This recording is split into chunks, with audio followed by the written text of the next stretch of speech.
ಮಾಜಿ ಸಿಎಂ ಯಡಿಯೂರಪ್ಪ ಬಂಧನಕ್ಕೆ ಸಿದ್ಧತೆ ನಡೆದಿದ್ಯಾ ಅನ್ನುವಂತ ಪ್ರಶ್ನೆ ಈಗ ಹುಟ್ಟುಕೊಳ್ತಾ ಇದೆ. ಈ ಕೇಸ್ನಲ್ಲಿ ಯಾವುದೇ ಹುರುಳಿಲ್ಲ, ಏನೂ ಇಲ್ಲ ಅಂತ ಹೇಳಲಾಗ್ತಾ ಇದ್ದಂತ ಕೇಸ್ಗೆ ಇದೀಗ ಮತ್ತೆ ದಿಢೀರ್ ಅಂತ ಮರುಜೀವ ಬಂದಿದೆ. 3 ತಿಂಗಳ ಹಿಂದೆ ಬಿಎಸ್ ಯಡಿಯೂರಪ್ಪ ಅವರ ಮೇಲೆ ಪೋಕ್ಸೋ ಕೇಸ್ ದಾಖಲಾಗುತ್ತೆ. ಮಾರ್ಚ್ನಲ್ಲಿ ಸದಾಶಿವನಗರ ಠಾಣೆಯಲ್ಲಿ ದೂರನ್ನ ನೀಡಲಾಗುತ್ತೆ. ನಿನ್ನೆಯೇ ನೋಟಿಸ್ ಅನ್ನ ಕೊಟ್ಟು ನಿನ್ನೆ ವಿಚಾರಣೆಗೆ ಸಿಐಡಿ ಸೂಚಿಸಿತ್ತು. ಆದರೆ ವಿಚಾರಣೆಗೆ ಹಾಜರಾಗೋದಕ್ಕೆ 1 ವಾರ ಟೈಮ್ ಕೇಳಿದ್ದಾರೆ ಬಿಎಸ್ ಯಡಿಯೂರಪ್ಪ. ಇದೆಲ್ಲದರ ಮಧ್ಯೆ ಇದೀಗ ಬಿಎಸ್ವೈ ಬಂಧನಕ್ಕೆ ಸಿದ್ಧತೆ ಸಿಐಡಿ ನಡೆಸಿದ್ಯಾ ಅನ್ನುವಂತ ಪ್ರಶ್ನೆ. ಬಿಎಸ್ವೈ ಬಂಧನ ಕೋರಿ ಹೈಕೋರ್ಟ್ಗೆ ದೂರುದಾರೆಯ ಪುತ್ರ ಮೊರೆ ಹೋಗಿದ್ದಾರೆ. ಮತ್ತೊಂದು ಕಡೆಯಲ್ಲಿ ಪೋಕ್ಸೋ ಕೇಸ್ ಇದು.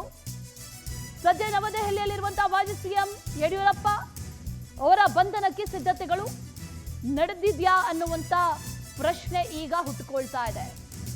ಪೋಕ್ಸೋ ಕೇಸ್ ಒಂದು ದಾಖಲಾಗುತ್ತೆ ದಿಢೀರ್ ಅಂತ ಬಿಎಸ್ ಯಡಿಯೂರಪ್ಪ ಅವರ ವಿರುದ್ಧ. 3 ತಿಂಗಳಾಗುತ್ತೆ ಆ ಕೇಸ್ಗೆ, ಸರಿಸುಮಾರಾಗಿ 3 ತಿಂಗಳಾದರೂ ಕೂಡ ಯಾವುದೇ ರೀತಿಯ ಕ್ರಮವನ್ನ ಕೈಗೊಂಡಿಲ್ಲ.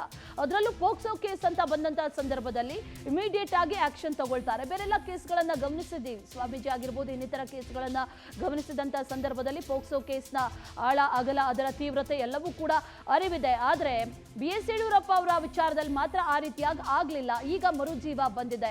ಮತ್ತಷ್ಟು ಡೀಟೇಲ್ಸ್ ಅನ್ನ ನೀಡ್ತಾರೆ ನಮ್ಮ ಪ್ರತಿನಿಧಿ ಶಶಿಧರ್, ನೇರ ಸಂಪರ್ಕದಲ್ಲಿ ಜಾಯಿನ್ ಆಗಿದ್ದಾರೆ. ಶಶಿ, ಪೋಕ್ಸೋ ಕೇಸ್ ಅನ್ನುವಂತ ಸಂದರ್ಭದಲ್ಲಿ ನಾವೆಲ್ಲರೂ ಕೂಡ ಅಂದ್ಕೊಂಡಿದ್ದು 24 ಗಂಟೆಯ ಒಳಗಾಗಿ ಬಿಎಸ್ ಯಡಿಯೂರಪ್ಪ ಅರೆಸ್ಟ್ ಆಗ್ತಾರೆ ಅನ್ನುವಂತ ಮಾತನ್ನ ಹೇಳಲಾಗ್ತಾ ಇತ್ತು. ಆದ್ರೆ ಆಗಿದ್ದೇ ಬೇರೆ. ಆ ಕೇಸ್ ಇಲ್ವೇನೋ ಅನ್ನುವಂತ ನಿಟ್ಟಿನಲ್ಲಿ ಕಳೆದೋಯ್ತು. ಈಗ ಮತ್ತೆ ಮರುಜೀವ ಬಂದಿದೆ. ಏನ್ ಕಾರಣ ಈಗ ಮರುಜೀವ ಬಂದಿರೋದಕ್ಕೆ? ಜೊತೆಗೆ ಅರೆಸ್ಟ್ ಆಗ್ತಾರಾ ಅನ್ನುವಂತ ಪ್ರಶ್ನೆಯೂ ಕೂಡ ಇದೆ. ಶಶಿ, ಅಶ್ವಿನಿ, ಮಾಜಿ ಮುಖ್ಯಮಂತ್ರಿಗಳಾದಂಥ BS ಯಡಿಯೂರಪ್ಪನವ್ರ ಮೇಲೆ ಬಂದಿರುವಂಥ ಗಂಭೀರ ಆರೋಪಕ್ಕೆ ಸಂಬಂಧಪಟ್ಟಂತೆ ಆ ಇಡೀ ಪ್ರಕರಣ ಎಲ್ಲೋ ಒಂದು ಕಡೆ ಮುಚ್ಚಿ ಹೋಗಿತ್ತಾ, ಇಲ್ಲ ಬೀಪಾರ ಏನು ರಿಪೋರ್ಟ್ ಏನಾದರೂ ಹಾಕಿದ್ರಾ ಅನ್ನೋ ಚರ್ಚೆ ಕೂಡ ನಡೆಯಿತು. ಆ ಇದ್ದಕ್ಕಿದ್ದಂತೆ ಈಗ ಆ ಒಂದು ಇಡೀ ಪ್ರಕರಣಕ್ಕೆ ಇವತ್ತು ಮರುಜೀವ ಬಂದಿದೆ ಅಂತಂದರೆ ತಪ್ಪಾಗಲಾರ್ದು. ಯಾಕಂದರೆ CID ಅವರು BS ಯಡಿಯೂರಪ್ಪನವರಿಗೆ ನೋಟಿಸನ್ನು ಕೂಡ ನಿನ್ನೆ ಕೊಟ್ಟಿದ್ದಾರೆ. ಇವತ್ತೇ ನೀವು ಏನು ಕಸ್ಟಡಿಗೆ ಬರಬೇಕು ಮತ್ತು ಹಾಜರಾತಿಗೆ ಬರಬೇಕು ವಿಚಾರಣೆಗೆ ಅಂತ ಹೇಳ್ಬಿಟ್ಟು ನೋಟಿಸನ್ನು ಕೂಡ ಕೊಟ್ಟಿದ್ದಾರೆ.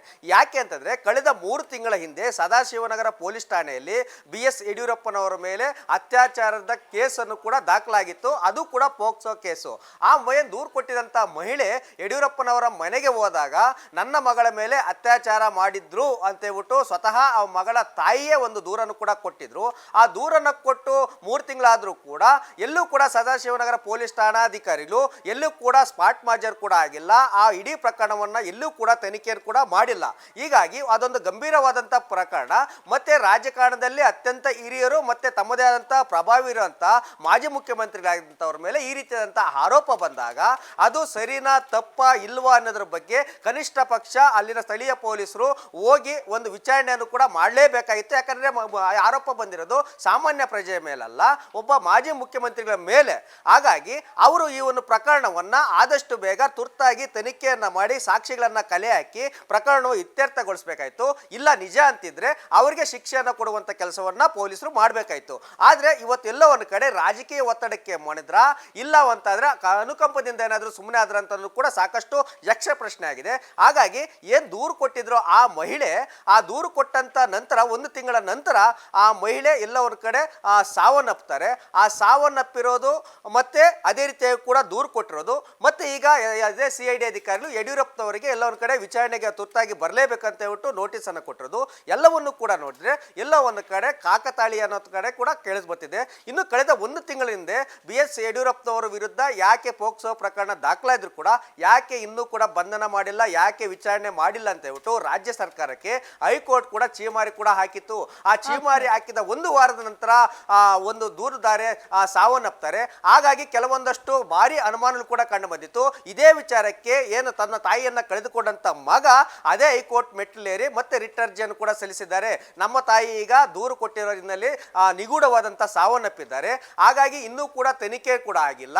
ಈ ಒಂದು ಪ್ರಕರಣವನ್ನು ಎಲ್ಲ ಒಂದು ಕಡೆ ಮುಚ್ಚಿ ಹಾಕೋದಕ್ಕೆ ಪೊಲೀಸರು ಪ್ರಯತ್ನವನ್ನು ಕೂಡ ಮಾಡ್ತಾರೆ. ಹಾಗಾಗಿ ತನಿಖೆಯನ್ನು ಮಾಡಿ ತಪ್ಪಿತಸ್ಥರಿಗೆ ಶಿಕ್ಷೆಯನ್ನು ಕೊಡಿ ಅಂತ ಹೇಳ್ಬಿಟ್ಟು ಆ ಸಂತ್ರಸ್ತ ಮಹಿಳೆಯ ಮಗ ಇವತ್ತು ದೂರನ್ನು ಕೊಟ್ಟಿರೋದು.